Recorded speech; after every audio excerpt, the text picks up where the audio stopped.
Rayalaseema lift irrigation కోసం YCP పోరుబాట పట్టింది. Lift సాధన కోసం కార్యాచరణ రూపొందిస్తోంది. సీమ జిల్లాల్లో వరుసగా సభలు సమావేశాలు నిర్వహిస్తోంది. ఇరిగేషన్ విషయంలో చంద్రబాబు సొంత ప్రాంతానికి తీరని అన్యాయం చేస్తున్నారని విమర్శించారు వైసీపీ నేతలు. రాయలసీమ హక్కుల సాధన కోసం కర్నూలులో సమావేశం నిర్వహించింది వైసీపీ.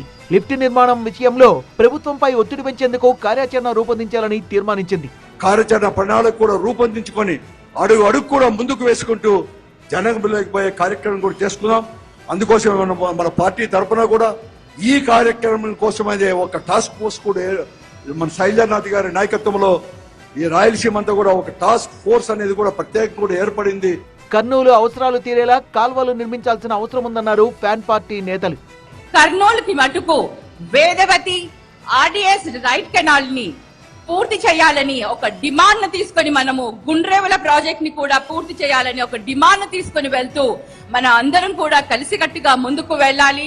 అసెంబ్లీ సాక్షిగా కూడా తెలంగాణ ముఖ్యమంత్రి రేవంత్ రెడ్డి గారు మాట్లాడకుంటే మనకి ఏమీ తెలియదు. అక్కడ పనులు ఆపేసిన విషయము మనకి ఎవరికీ తెలియదు. ఆయన బయటకు వేసినందువలన ఈరోజు మనకు ఆ విషయాలన్నీ తెలుస్తున్నాయి. తెలిసిన వెంటనే మనము కూడా రైతుల పక్షాన గట్టిగా కూడా మరి వైఎస్ఆర్ పార్టీ జగనన్న కూడా గట్టిగా నిలవడం కూడా జరుగుతుంది. రాయలసీమ ప్రజల్లో చైతన్యం తీసుకురావాల్సిన అవసరం ఉందన్నారు నేతలు. ఈ రోజు రాయలసీమ ప్రజల్ని వెన్నుపోటు పొడిచినటువంటి ఏకైక వ్యక్తి ఎవరంటే ఈరోజు చంద్రబాబు నాయుడు గారు. ఈరోజు ముఖ్యంగా చూస్తే వారు గతంలో కూడా మనకు రాయలసీమ వారికి అన్యాయం చేయడం జరుగుతూ ఉంది. అంటే గత ప్రభుత్వం ఉన్నప్పుడు 2014లో మనకు అమరావతి అని చెప్పి వారు ఆ రోజున చెప్పడం జరుగుతూ ఉంది.